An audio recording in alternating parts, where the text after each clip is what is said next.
Bonsoir, mesdames et messieurs, chers téléspectateurs et auditeurs de la 102.3 FM. Merci de prendre ce rendez-vous. Je rappelle, l'émission, c'est l'envers du décor en direct et interactive. Vous n'êtes pas sans savoir que tous les 1er novembre, il est célébré la fête des défunts, la fête de Toussaint, communément appelée bien sûr Toussaint Halloween sur d'autres cieux. En l'honneur des défunts, les parents, alliés et amis vont visiter les tombes au cimetière. Aujourd'hui, l'émission de ce soir, le rendez-vous de ce soir se propose d'aborder les chants et danses liés au culte des défunts. Mais bien avant, nous allons procéder à une clarification conceptuelle. J'ai deux invités sur ce plateau, Euseb Arondinou, qui n'est plus à présenter, métaphysicien, prêtre Fa, prêtre Vaudon. Bonsoir, il est avec nous dans ce studio. Bonsoir, Sri. Bonsoir, M. Ben. Merci de répondre à notre invitation. Très content d'être sur ce plateau avec vous. Merci beaucoup. Merci. En face de vous, Valère Tosso. Bonsoir, papa. Bonsoir, M. Ben. Tout le plaisir est à nous d'être en direct avec vous ce soir sur les antennes de Eden TV pour aborder le thème dont vous venez de parler. Merci beaucoup. Je rappelle que nous sommes en synchronisation, bien sûr, sur Diaspora FM, la 102.3. Et d'ici peu de temps, nous allons ouvrir la ligne. Le numéro, c'est bien le 01 48 52 94 02.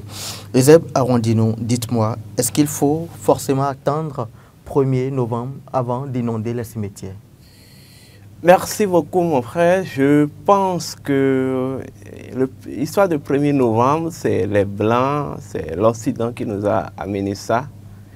Et nous sommes obligés de le suivre parce qu'il y a la force de l'égrégore qui s'impose. Je m'explique. Oui, allez-y. Il était une fois, les Occidentaux ont pensé qu'on peut célébrer les saints. Bon, on peut célébrer les défunts et tout, et ils en ont adopté une date. Étant donné qu'ils ont eu à penser, ils ont conceptualisé, une fois, deux fois, trois fois, avec la pratique, ça devient une égrégore. Okay. Une égrégore auquel on ne peut pas, en fait, s'en libérer de si tôt. Donc ça devient en quelque sorte... Pourquoi on ne peut pas s'en libérer de si tôt? En fait, ce qu'on appelle égrégore, oui, c'est tout simplement un poids vibratoire qui conditionne en fait tout un ensemble d'émotions, de pensées collectives et tout. D'accord. Vous voyez, c'est comme si vous êtes dans une famille. Tout ce qui concerne ta famille vous concerne d'une manière ou d'une autre, pas en fait le jeu du sang. Vous voyez. Donc, d'abord, cette histoire de Toussaint, oui, c'est les Occidentaux qui nous ont amené ça. Il faut pas, c'est pas forcément la fête de Toussaint qu'on va attendre avant d'aller vers nos morts, avant d'aller vers les cimetières, non.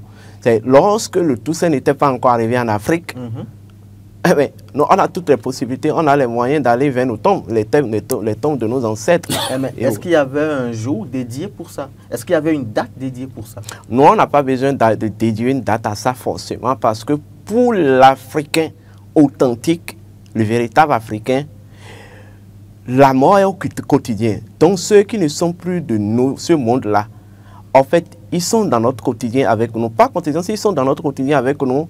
À tout moment, on peut aller vénérer leur mémoire. Est-ce que les morts ne sont pas morts? Les morts ne sont jamais morts. N'est-ce pas une affirmation de Birago Diop? C'est une vérité. Vous avez les preuves? Vous voulez que je vous pose une question? Comme c'est vrai que c'est vous qui posez des questions. C'est vrai que j'ai la police du débat. Ok, d'accord. Oui. Je vais vous donner... Est-ce que lorsque vous vous couchez la nuit, je pense que vous vous couchez dans l'espoir de vous réveiller demain? Bien sûr. Mais le mécanisme qui fait que vous vous couchez, vous vous réveillez, est-ce que vous savez? Ça signifie quoi? Les morts ne sont jamais morts. Et du fait que vous dormez, vous vous réveillez, c'est la preuve tangible que les morts ne sont pas morts. Du fait que vous buvez de l'eau, vous ne buvez que l'énergie des morts. Du fait que vous mangez, c'est vous mangez les morts. Ah bon? Oui. On va y revenir. On va y revenir. Valère Toussaint, est-ce que... Valère Tosso, voilà, toutes mes excuses. Est-ce que la Toussaint permet vraiment d'honorer les défunts? Dans une certaine mesure, je dirais oui. Mais, comme vient de le dire mon frère, avant l'arrivée des Blancs, nous avons notre tradition. Pourquoi vous remontez toujours avant l'arrivée, Non, l'Africain avait une vie. Oui. Avant que la civilisation arabe ou chrétienne... Ils ont si mal fait de nous civiliser? Et j'ai l'habitude de dire que ce n'est pas une bonne chose que de suivre quelqu'un au point d'oublier ou d'abandonner complètement sa propre tradition, ses propres origines. Vous allez voir que avant l'arrivée de la civilisation chrétienne ou arabe, je disais que l'Afrique avait une vie, l'Africain avait sa propre vie, sa manière de concevoir la vie après la mort. D'accord. Qu'est-ce qui se passe? Et cela continue de se produire encore dans certaines régions jusqu'à nos jours. Donc, c'est la tradition occidentale, pour tout globaliser comme ça, c'est la tradition occidentale qui est venue nous apprendre comment on peut aller enterrer, on peut réserver un domaine pour l'enterrement de nos morts. Vous êtes en train de dire que nous sommes si ignorants, c'est ça? Nous ne sommes pas ignorants. Les Africains sont si ignorants? L'Africain n'est pas ignorant. Okay. C'est pour vous dire que sa manière de vivre avant l'arrivée de la civilisation occidentale, c'est-à-dire a connu un bouleversement. D'accord. Vous allez dans certaines régions aujourd'hui, on continue d'enterrer les morts à la maison. Ce n'est pas un cimetière.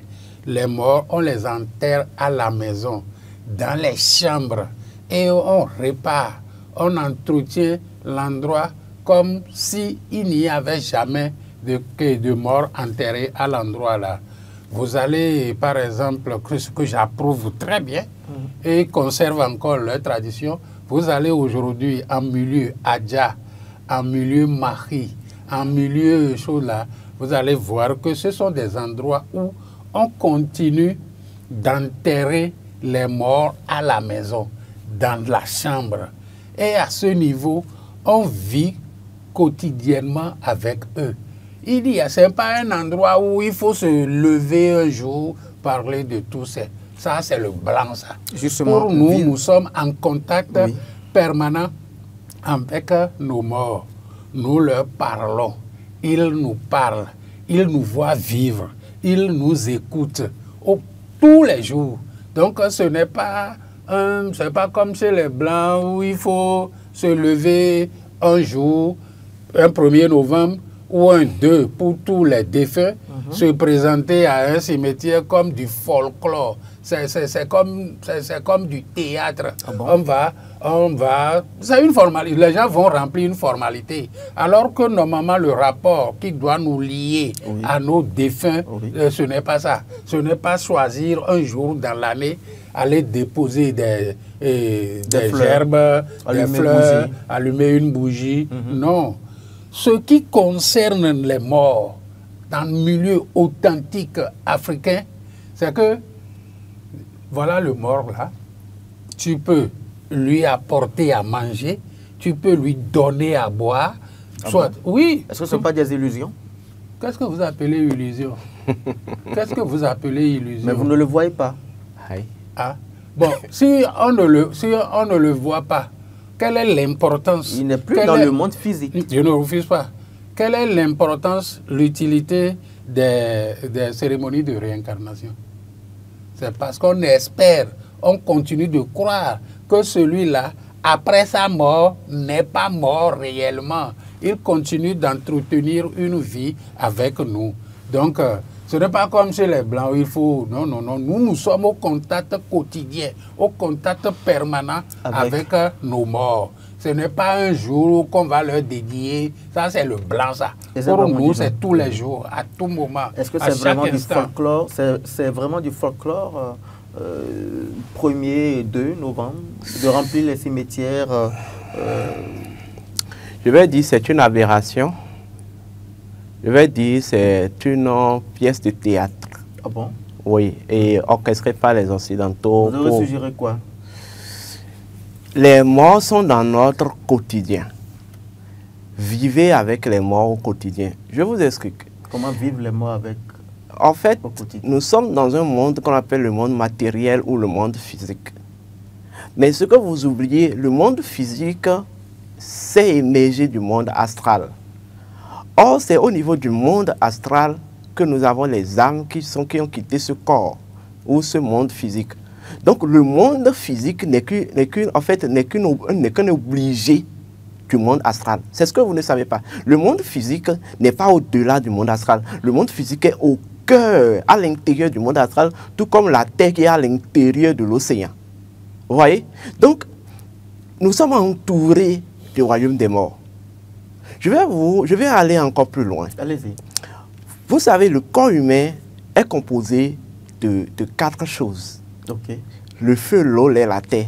Mais pas, oui, pas le feu, l'eau, l'air, la terre en ce sens propre, mais le corps humain est composé des entités.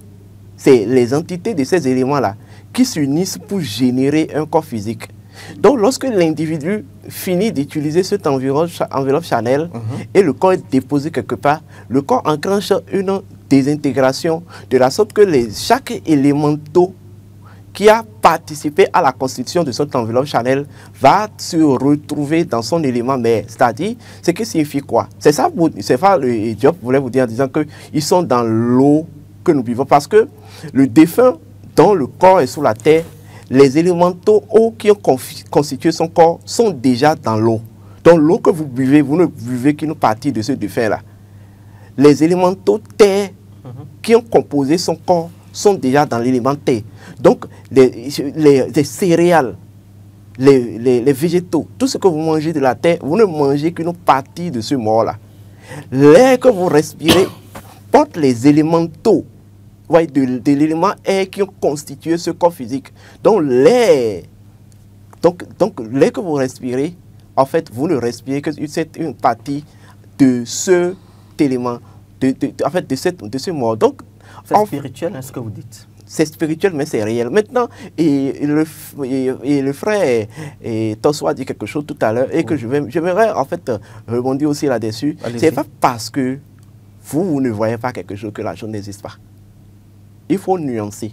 L'aveugle peut bien ignorer l'existence du soleil, mais ça ne va jamais empêcher le soleil de se lever de l'est et d'aller se coucher à l'ouest. Donc, c'est ça. Les morts sont réels, ils sont au quotidien. Vous mangez les morts, vous buvez les morts, vous respirez les morts. Et les morts constituent une racine, la racine de l'existence, la racine des vivants. Et quel est le symbolisme de la bougie qu'on allume au chevet de leur tombe? Bon, la bougie, c'est vrai, c'est pour symboliser la lumière, parce que bon, ils estiment que ils sont dans le monde de l'au-delà, ils ont besoin de lumière, on les envoie la lumière. Mais avant d'aller vers là, vous allez constater que souvent, en Afrique, on donne souvent à manger aux morts. J'aimerais vous expliquer le symbolisme. D'accord. D'abord, il faut comprendre que le mort n'est plus physique. Okay. Celui qui s'est désincarné, il n'est plus physique, il est invisible, il est subtil. Bien sûr. Donc, ce dont il a besoin dans la nourriture que vous l'avez mis, ce n'est pas la nourriture en son sein, mais c'est l'énergie vitale qui se trouve au sein de cette nourriture, afin que lui-même, son énergie vitale soit vivifiée. Et ça leur procure vraiment de satisfaction? Oui. Maintenant, quel est le mécanisme qui sous-tend cela? Il y a une loi qu'on appelle la loi de l'analogie. D'accord. La loi de l'analogie dit ce qui est en haut est semblable à ce qui est en bas, et ce qui est en bas est semblable à ce qui est en haut. C'est ce qui veut dire quoi? L'invisible et le visible sont connectés. Donc, en fait, si dans le visible, vous avez pensé et vous marchez dans la pensée selon laquelle ils ont besoin de nourriture, ceci a d'impact dans l'invisible. Vous comprenez?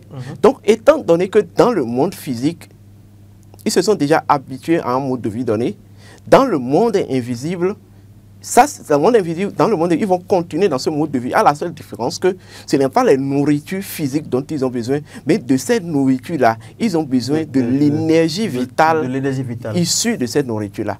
Donc, c'est un peu ça.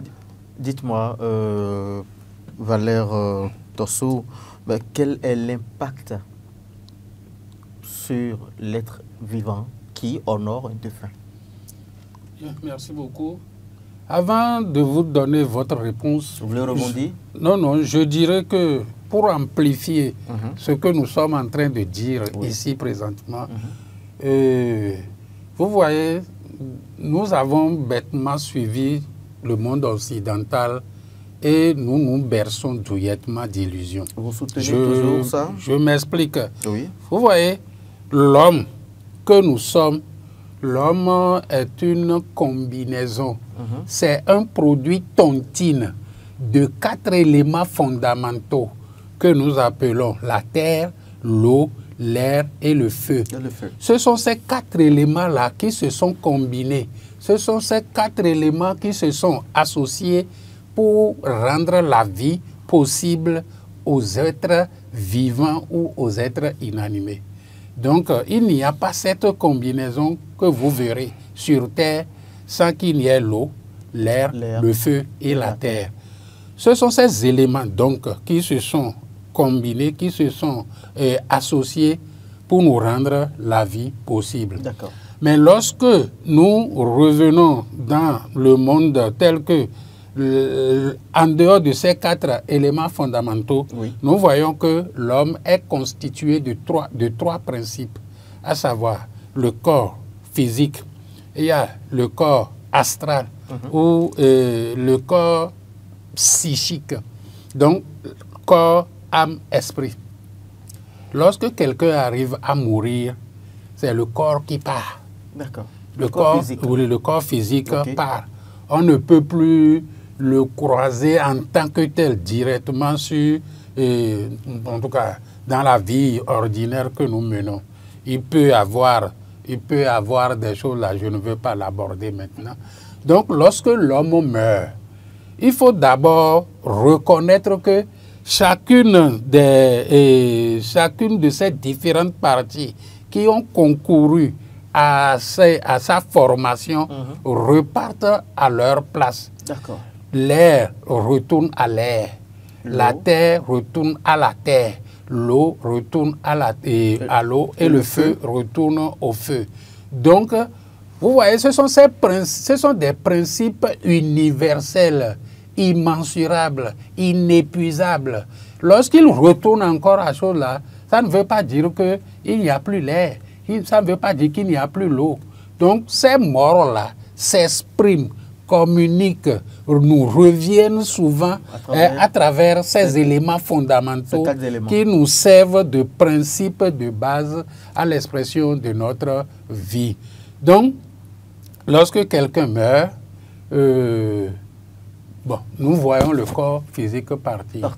Mais quand il est vivant, les autres entités, l'esprit et l'âme, nous ne les voyons pas. Mais nous n'identifions que la personne à travers son corps physique. Mais chaque fois, il se déplace avec les 3, corps, âme, esprit. Mais à la mort, c'est le corps seul qui part. C'est le corps qui se sépare de l'esprit et de l'âme. Mais le mouvement continue. La famille, le creuset dans lequel l'intéressé est né, on continue de se rappeler de lui. On continue de lui vouer un culte. Par exemple, chez nous, les Toubans, en milieu mina, tu peux parler à ton père défunt, à ta mère défunte à tout moment. Mais il y a spécialement, avant ce qu'on appelle Toussaint là, il y a spécialement une période qu'on réserve à nos défunts, surtout quand il y a une fête là que nous appelons le Yeke Yeke. Donc, dans Togo, jusqu'au Mono ici. Donc, dans ce processus, il y a d'abord ce qu'on appelle la prise de la pierre sacrée, où les ancêtres procède par ce canal-là pour communiquer aux vivants qui sont ici ce que l'année à venir, l'année qu'on entame là, va réserver à chacun ou au peuple en général. Le vendredi qui suit la prise de la pierre sacrée, on se rassemble. Si par exemple il y a un défunt, quelqu'un a perdu nouvellement son père ou sa mère, on pleure. On lance ça quelque part, vous commencez par pleurer et vous passez de chambre à chambre ou de bâtiment en bâtiment où les gens, vous avez de nouveaux décès et vous allez, c'est-à-dire on leur rend un culte mémorable. Justement. Et maintenant, le samedi qui suit, ce vendredi-là, on immole quelque chose, on offre un repas à leur intention. Vous pouvez immoler soit des volailles, des animaux quadrupédiques selon vos moyens. Ça le procure quoi? Non, pour dire qu'on est en liaison avec eux, qu'on se rappelle d'eux, que nous sommes toujours soudés, liés à eux. Et nous continuons de nous rappeler d'eux, ils sont toujours parmi nous. Et quels sont les chants et danses, les rythmes qui sont liés à ces cultes? Bon, dans le sud du Bénin, ici, il y a ce qu'on appelle le avizeli. Oui, on l'utilise pour les morts. Il y a le tchekoumé. On chante ça en l'honneur des morts. Et vous allez voir, lorsqu'on quelqu'un vient de mourir et on veut faire les obsèques, on le prend pour avant d'aller à l'enterrement. Il y a des chansons mortuaires. Il y a des chansons mortuaires qu'on fredonne. Et quand vous êtes véritablement digne fils africain, je ne parle pas des brebis égarées qui traitent d'autres de choses-là égarées. Quand vous les prenez, vous m'excusez beaucoup, et quand vous voyez, on entonne ces chansons-là, ça vibre dans l'organisme. On sait que quelqu'un a entamé un voyage. Il est en train de nous quitter pour un autre monde ou s'éloigner un peu de nous et pour nous attendre de l'autre côté au moment favorable où notre heure aussi sonnera pour aller de l'autre côté. Vous avez vu, bon, souvent dans le monde des morts, on dit le monde des ancêtres. Non? Vous allez voir que... Qu'est-ce qu'on doit dire? Le monde des morts ou le monde des défunts. Tout simplement pourquoi? Parce que moi, je suis ici maintenant, il y a des gens qui sont morts avant moi et je suis plus âgé qu'eux. D'autres qui me dépassent en âge. Moi, j'ai eu à perdre un enfant. Celui-là, je ne peux pas l'appeler ancêtre. C'est mon enfant qui a rejoint, qui a vite regagné le royaume des morts, le pays des... Mais c'est relatif. Hein. Mais il n'est pas... tous ceux qui sont là-bas... Nous allons demander à la régie de permettre aux téléspectateurs et aux auditeurs de participer. C'est bien le 01 48 52 94 02.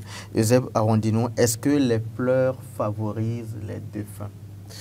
Bon, d'abord, les pleurs énoncent les sentiments d'attachement, de regret que vous aviez vis-à-vis de l'âme qui est en train de partir dans la grande maison. Parce que je pense que même le concept de la mort, nous devons changer. Parce que c'est la mort, en fait, ce que l'Occident vous a mis dans la tête, la mort, c'est une réalité de finitude. Or, pour nous, en Afrique, la mort, c'est un portail qui permet d'accéder à la dimension infinie de la vie. Je ne vous arrête pas. On prend rapidement un tout premier intervenant. Allô, bonsoir. Oui, bonsoir, monsieur. Bonsoir, monsieur. C'est bien, monsieur Nathanaël, si je ne me trompe. Oui, c'est bien. Merci beaucoup. Votre occupation? D'accord. D'abord, je vais demander quel est l'intérêt que procure le fait de pouvoir aller célébrer, d'y aller vénérer les morts le 1er novembre. Quel intérêt cela procure pour que les vivants qui le font et pour les morts à qui on le fait? D'accord. Quel est l'intérêt? Et en second lieu, je voudrais savoir, bien, des tombes ont été, en tout cas, on a enlevé des corps de certains tombes. Ces gens-là, comment on va célébrer cette fête-là? Comment accueillir pour eux là? Ceux qui ne sont plus dans le peuple, qui sont enlevés par les volumes, là, comment faire pour eux? Merci. D'accord, c'est vrai que la qualité de la communication n'est pas trop du tout clean, mais néanmoins, nous avons essayé quand même de cerner un peu sa préoccupation. Il voudrait savoir l'intérêt pour les vivants de célébrer la Toussaint, d'aller fréquenter les cimetières, d'aller visiter les tombes, et aussi quelles conséquences, ou bien, oui, voilà, quel impact pour ceux qui vont profaner les tombes. Je crois bien que c'est sa préoccupation. Mais bien avant, vous étiez en train de faire un développement. Donc je disais tantôt que, en fait, il faut changer ce concept-là. Le concept que les gens utilisent dans les milieux initiatiques, c'est la mort-vie. Parce qu'en fait, ce n'est pas la vie qui a eu une thème, c'est l'existence qui s'est arrêtée. Mais la vie, la mort elle-même n'est qu'un goutte dans l'océan de vie. Mais maintenant, la séparation est douloureuse. En tout cas. Donc, et plus loin, ce que vous deviez aussi garder, en fait, il y a le monde des morts, qui est le monde astral, mais il y a le monde des ancêtres, que d'autres appellent le plan causal. Tous les morts ne sont pas ancestralisés. Il faut garder ça. D'accord. Il y a une nuance. Il y a une nuance. Il y a le monde des mondes ancestrales. Maintenant, le plus important, lorsque la personne se désincarne, la personne quitte, voilà le mot qu'il faut même utiliser, la désincarnation. Lorsque la personne se désincarne, quitte le corps physique, l'enveloppe charnelle, il faut lui faire des cérémonies liées à sa famille. En fait, chez nous, exemple, dans le milieu marié, puisque je suis marié, vous étiez en train de parler des danses et rites. Oui, tout à chez fait. nous, il y a, exemple, à part le tchekoumen, chez nous, il y a le sator. Le sator, la plus grande tam-tam qu'on joue. Et cette tam-tam, lorsque quelqu'un meurt, ça permettait, physiquement, socialement, ça permettait d'annoncer la nouvelle à tous les milieux environnants. Est-ce que le sator peut être joué en dehors des cérémonies funèbres? Bon, ça, il y a des discussions qui sont prises. C'est vrai que c'est pas trop courtois, mais ça se fait quand même. Bon, c'est pas trop habituel, mais ça se fait. Maintenant, le sator, lorsque ça se joue, ça permet d'annoncer aussi au royaume des morts qu'il y a quelqu'un qui est en train de quitter notre monde pour leur monde. Donc ça permet de l'ouvrir les portails. Vous voyez? Et selon le rite, dans notre famille, exemple, lorsque l'individu perd son père, c'est son père qui est mort, dans les cérémonies de 32 ou bien de 3e mois, là, la personne, c'est pour la première fois qu'il va jouer le sator avec une seule main pour annoncer, pour accompagner son père. Si c'est la mère, il va jouer ça avec la main gauche, mais si c'est les deux qu'il a déjà perdus, il aura la possibilité de jouer avec les deux mains. Très bien. Vous voyez? Donc, le plus important, ce n'est pas la désincarnation en son sein, je vous le dis en même temps. Le plus important, c'est les accompagnements rituels, symboliques, cérémonies que vous faites pour ce défunt-là.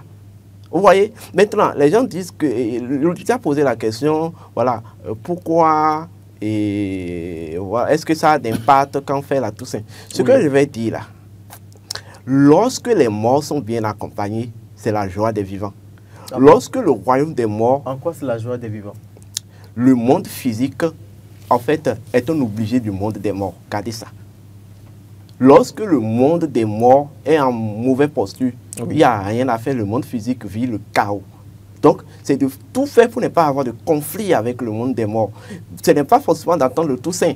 Même si vous êtes chez vous, vous prenez de l'eau, puisque les ancêtres sont dans, les morts sont dans l'eau, ils sont dans l'air, ils sont dans etc. Vous prenez de l'eau, ils sont dans votre corps, donc dans votre sang. Ça veut dire que la libation doit être au quotidien, c'est ça? Ça doit être au quotidien pour vivifier en quelque sorte le cas. Voilà. Oui. Bon, c'est aussi mon opinion, mais je dirais que, vous voyez, nous devons revenir à la source pour développer notre propre culture, pour ne plus être éloigné de nos morts. D'abord, je dirais que toutes les morts n'ont pas la même valeur. Expliquez. Toutes les morts n'ont pas la même valeur. Bon, je ne vais pas dire que une personne qui a vécu normalement jusqu'à atteindre un âge quand même avancé, celui-là, il est mort. On peut parler de mort naturelle. Nous sommes d'accord. Une femme qui est partie mettre au monde un enfant et bon, malheureusement, en voulant donner la vie, elle a laissé la vie. Cette mort-là... Nous avons un autre intervenant. Allô, bonsoir. Allô. Il est parti. Continue. Donc cette mort n'a pas la même valeur que celui qui a connu une mort naturelle. Celui qui, chez nous par exemple, celui qui est mort par accident, celui qui est mort en portant, vous m'excusez, oui, et avec un fœtus, là, oui. Celui qui s'est pendu, celui qui est mort noyé, celui qui, chez nous, on dit de ceux-là qu'ils sont partis dans la grande maison.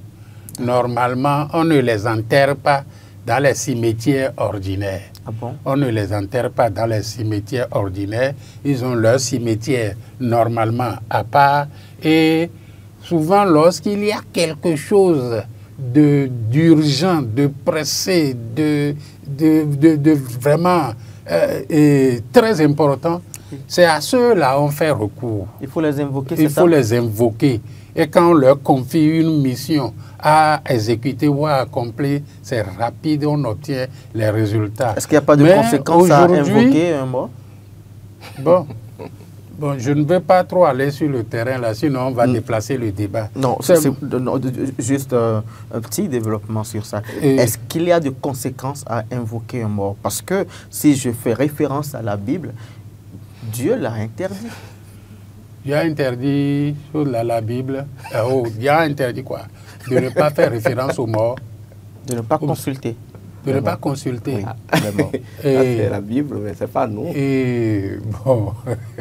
Parce que c'est l'histoire du roi. Fou de la Bible. Il y a un roi qui est allé consulter un prophète, voilà, qui est déjà décédé.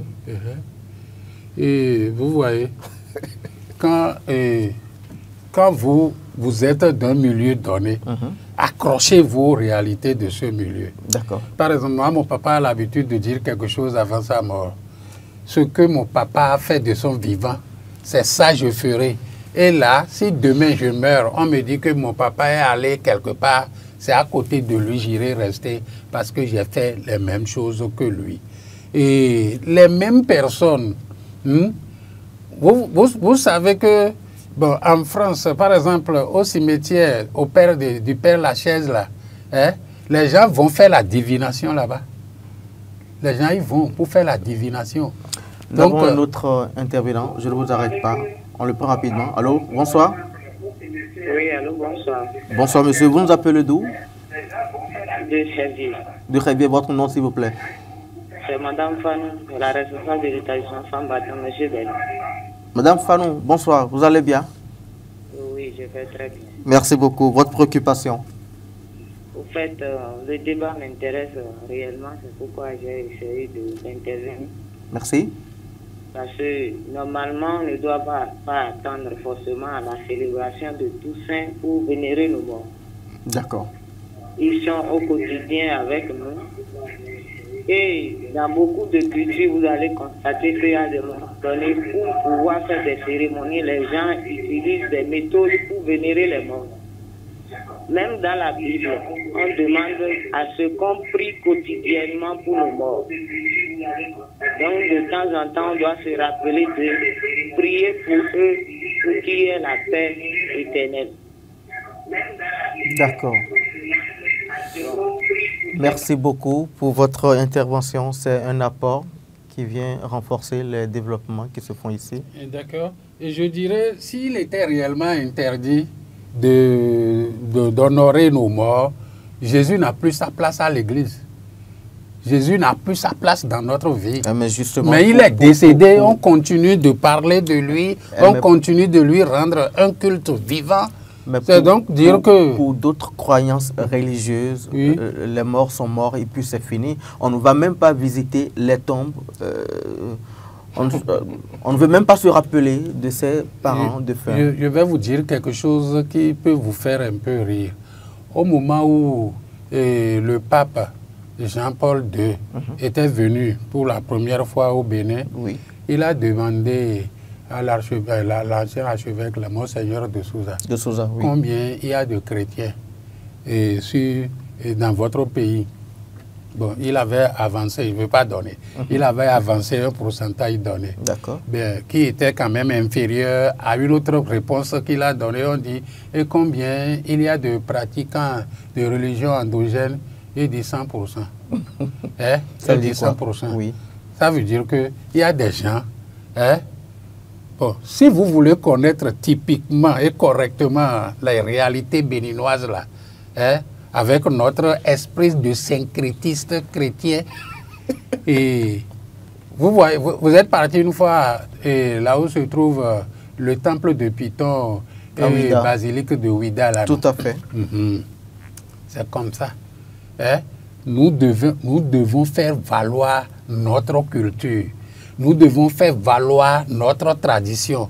Et j'ai dit tout à l'heure, au début de l'émission, que normalement, par exemple, celui qu'on a enterré mon papa qu'on a enterré dans sa chambre, ma maman qu'on a enterré à la maison, est-ce que je suis obligé d'attendre 1er novembre Toussaint? Vous faites des morts avant de lui rendre, avant de l'honorer, avant de lui réserver un culte digne de son nom. Non, ils sont directement en contact. Vous n'allez jamais voir ça là en France. Et c'est ici chez nous, ce sont nos réalités. Nous ne pouvons pas nous en... C'est l'Halloween qui est célébré. Bon. Et là où, celui que je vois, je me lève, il est enterré dans ma chambre. La chambre dans laquelle je dors, je me réveille, je le vois. Ça vous procure vraiment une sécurité? Qu'est-ce qu'il y a d'anormal? Qu'est-ce qu'il y a d'anormal? Moi, je pose la question. Non, c'est ce qui relève de notre tradition. C'est ce qui se fait. Avant l'arrivée des Blancs, vous n'allez jamais entendre dire qu'il y a quelque part où il faut aller enterrer les morts. On les enterre à la maison et ils sont permanemment en contact avec nous. Nous les voyons et ils nous voient. Nous leur posons nos problèmes, ils nous écoutent. Et ils intercèdent. Ce sont des intercesseurs de la famille auprès de l'au-delà, dans le monde spirituel. Joseph Arondino, est-ce que honorer les morts, faire les libations, est-ce que c'est ça qui leur donne accès au paradis? Bon, là, je vais mettre un peu le pied dans les plats. D'accord. Est-ce que pour vous, le paradis existe? Est-ce que ça leur permet aussi de transcender, de continuer leur voyage? Le paradis et l'enfer n'a jamais existé. Ah bon? C'est du pipeau, c'est un mensonge. C'est vous qui le dites, hein, Joseph Arondino. Je le dis, je l'assume. Nous sommes ici. Nous avons un autre intervenant. On le prend rapidement. Allô? Bonsoir. Oui, bonsoir. Bonsoir, monsieur. Oui, bonsoir. Moi, je m'appelle Bessan Abil. Oui. Je vous appelle de Togo. Pardon? Je vous appelle depuis Togo. D'accord, depuis Togo. Merci. Oui. Oui, votre préoccupation? Votre émission m'a beaucoup intéressé. Je suis avec attention l'émission. J'aimerais poser une question aux intervenants. Oui. Quand on dit voilà, que les morts ne sont pas morts, les morts sont avec nous, moi, j'aimerais savoir, est-ce que quelqu'un qui est mort, quel est l'avantage pour le vivant de le célébrer et qu'est-ce que le vivant peut procurer de la célébration qu'il fait au mort? Parce que nous, on pense, ou moi je pense personnellement que quelqu'un qui est mort, en réalité n'a plus d'impact sur nous ou n'a plus de relation avec nous vivants. Donc ça veut dire que quelqu'un qui est mort, c'est tout comme, j'ai souvent l'habitude de comparer par exemple nous les vivants comme les animaux. Un animal qui est mort, il est enterré. C'est seulement le souffle de vie qui est en nous, la conscience et l'inconscience qui est en nous, qui nous diffère des animaux. Et puis il dit que si un être humain est mort, il est mort, il n'a plus d'impact, il n'a plus à se célébrer.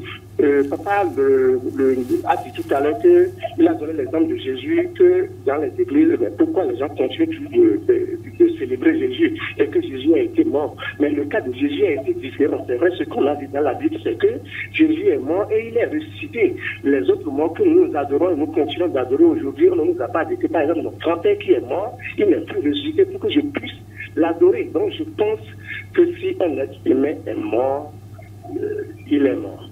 Ça, c'est ma conviction ou c'est ma compréhension. Merci beaucoup. Voilà qui vient recentrer le débat. Merci. Bien de choses à la population de Dogbo. Euseb Arandji, nous allons rapidement rebondir sur cette question. Quel est l'avantage pour le vivant de célébrer? Je vais boucler ce que je disais. Ok. Avant de revenir alors sur cette question. Nous sommes là, lorsqu'ils ont amené cette histoire d'enfer et de paradis, nous sommes encore là, il y a quelques années, où le maître, c'est-à-dire le pape François, a dit que la mort, le paradis n'existe pas et que tout se paie ici-bas. Bref, je laisse ce débat-là. D'accord. Donc maintenant, je vais vous dire une chose. Les morts, d'abord, les morts ne sont nulle part. Hein. Je vous ai dit, les morts sont dans le monde astral, c'est ça qu'on appelle la grande maison. Et en fait, le monde physique est au cœur du monde astral. Donc, ils sont dans notre quotidien. Donc, la meilleure manière, en fait, de vivre en paix dans le quotidien, c'est de vivifier l'énergie des habitants du monde astral, dont les morts. Maintenant, ça, donc j'ai répondu à cette question. J'aimerais encore dire quelque chose. Okay. Je vais revenir par rapport à l'histoire de Toussaint. Donnez-moi un bout de temps de mieux expliquer quelque chose. Lorsque les Blancs étaient venus, ils étaient venus dans l'esprit de la colonisation et de nous rendre esclaves. Ils sont venus par le système des troisièmes, c'est-à-dire les missionnaires, les marchands et les militaires. Oui. Lorsqu'ils ont fait ça, ils ont constaté qu'il ne servira à rien uniquement de les coloniser, identitairement parlant, uniquement lorsqu'ils sont vivants. Donc, établissons un système de la sorte que lorsque ces personnes vont quitter ce monde-là, ils vont se retrouver là-bas et se feront coloniser par nos ancêtres. Donc cette histoire de saint, c'est une forme d'esclavage. Sinon, je vous dirais, si vous avez invoqué du saint, invoquez vos parents de faim. En fait, quand vous invoquez les saints qui n'est pas les vôtres, ça signifie quoi? Vous avez été esclave du point de vue identitaire dans votre existence. Donc, lorsque vous allez là-bas, vous serez encore esclavagisé par leurs ancêtres à eux. C'est tout ce qui est caché derrière cette histoire de Toussaint. Mais voilà. Il y a tout un processus pour devenir saint. Il y a tout un processus pour devenir saint. C'est en cela que je soutiens. Et je soutiens l'argument de mon frère. Hein? Est-ce que nos parents de faim ont suivi ce processus-là pour qu'on puisse les appeler saints? Monsieur Ben, je vais reprendre autrement chose là pour vous donner une réponse. Allez-y. Est-ce que ça vous réjouit lorsque vous allez à l'église, surtout catholique, on dit Dieu d'Abraham, Dieu d'Isaac, Dieu de Jacob. Moi, mon papa, ou bien mes ancêtres n'ont pas de valeur, ou bien n'ont pas droit d'être cités comme exemple. Ils ont été si lâches, si chauds là dans leur vie. Hein? Le Dieu de Jacob, le Dieu d'Abraham n'est pas moi, mon Dieu. Le Dieu de mes grands-pères, le Dieu de mes aïeux, c'est ça, moi, mon Dieu, à moi. Donc, vous voyez, je dis que, bon, pour aborder un peu la question... Vous êtes en train de vouloir personnaliser... Non, non. Dieu, non, chacun, nous avons nos rapidement cet intervenant. Allô, bonsoir. Oui, bonsoir, mes amis. Bonsoir, monsieur. Vous nous appelez d'où? Votre nom, s'il vous plaît? On m'appelle Kouye Clément depuis Révier. Depuis Révier? Oui, Kouye Clément. D'accord, monsieur Kouye, votre préoccupation? Vraiment, ma préoccupation est prise par tous ceux, les dieux qui sont avec vous. Tous ceux qui sont en train de dire c'est réel. Parce que nous, chez nous, oui, ce qui se passe, c'est ça que les dieux ont dit. Les morts ne sont pas morts. Ah bon? Moi, je confirme ça. Quand tu dors chez toi, il faut savoir que ces parents qui sont partis, ils passent là, sans que toi tu ne saches. Et quand tu demandes quelque chose fermement à ton cœur pour dire mon papa sauve-moi cette telle situation, il le fait. Pour pas que les gens nous trahissent par leur connerie là. Je vous remercie beaucoup. Monsieur Kouye, il est parti. Je voulais lui poser une question. Allô, vous êtes là? Oui, je suis là. Monsieur Couillet, est-ce qu'il faut attendre 1er novembre, forcément, avant d'honorer ces défunts? Il n'y a pas 1er novembre, là, c'est l'histoire. Nous, on le fait chaque fois. En décembre, par exemple, on va préparer la fête pour nos ancêtres, ceux qui sont morts dans notre famille. D'accord. Voilà. Nous, on n'attend pas 1er novembre avant de faire. D'accord. Merci beaucoup. Merci beaucoup. Merci pour votre intervention et bien de choses à la population de Révier. Oui. Allez rapidement. Donc, je disais, dans notre tradition, nous enterrons nos morts à la maison. Mais on est en train de se dire maintenant évoluer, civiliser. Oui. Ouais, avec... il faut avoir l'autorisation des autorités. Avec le syncrétisme religieux, je profite de l'occasion pour dire paix à son âme. L'évêque Adokonu Barthélemy, c'est avec lui que nous avons commencé ce qu'on appelle le Mewiwendo. C'est qu'en son sein, au sein de l'Église catholique, là, on s'est dit que bon, il y a certaines choses là qui rentrent dans l'imperfection et qui empêchent le chrétien d'adorer Dieu comme il faut. Arrivé à un certain moment, vous allez entendre dire que l'Église catholique pratique le rituel des jumeaux. Oui. Lorsqu'on veut, par exemple, quelqu'un est mort, on l'enterre aujourd'hui dans l'Église catholique selon les rituels que nous appelons le Mewiwendo. Justement, le Mewiwendo que l'Église catholique a récupéré, il paraît que ce n'est pas au bon goût du côté des traditionnalistes. Qu'il ce soit de leur goût ou pas, ce que je dis... Est-ce que c'est l'apanage de l'Église catholique? Est-ce que ça devrait l'être? Normalement, je dirais non. D'accord. Ce n'est pas de leur domaine, ce n'est pas de leur compétence. D'accord? Mais on a vu que beaucoup aveuglés, aveuglés par chose là, se bercent du vêtement d'illusion. Qu'est-ce que je veux dire par là? L'Église a dit, ça là, surtout quand j'entends ça là, moi j'ai horreur, L'Église a dit, la Bible a dit. Qui a écrit la Bible? C'est Dieu qui a écrit la Bible. Sur un plateau de diverses croyances. Oui, je ne refuse pas. D'accord. Donc, même comme c'est de diverses croyances, les autres croyances aussi doivent admettre ce que moi je fais. Je ne dois pas faire génuflexion à ce que les autres ils disent seulement. Non. Vous voyez, nous avons nos réalités. Nous avons nos réalités. Nous n'allons pas attendre Toussaint ou bien un 2 novembre pour dire nous sommes en train de célébrer nos morts. Chez nous, c'est à tout instant, à chaque instant que possible. Ceux qui nient ou ne voient pas l'importance des morts dans notre vie, je me demande s'ils n'ont jamais rêvé et ils se sont vus en train de parler ou bien en train de poser un acte quelconque avec les morts de leur famille. On se retrouve parmi eux, on parle avec eux, on demande leur assistance, on demande leur protection. Et je profite de l'occasion pour dire également, lorsque vous prenez par exemple un enfant réincarné par un ancêtre de la famille, et qu'une maladie lui arrive fréquemment, prenez en tout cas un petit tissu de cet ancêtre-là qu'il a réincarné, mettez-lui ça au doigt. Vous allez voir que celui-là va se rétablir. Si les morts n'avaient pas de contact avec nous, cela ne peut pas être quelque chose de réel. Donc, j'aimerais surtout demander à ceux qui nient la présence effective, la présence réelle des morts parmi nous, que si quelqu'un ne sort pas, ou bien quelqu'un n'est jamais allé quelque part, qu'il ne dise pas que c'est seulement sa mère qui s'est préparée.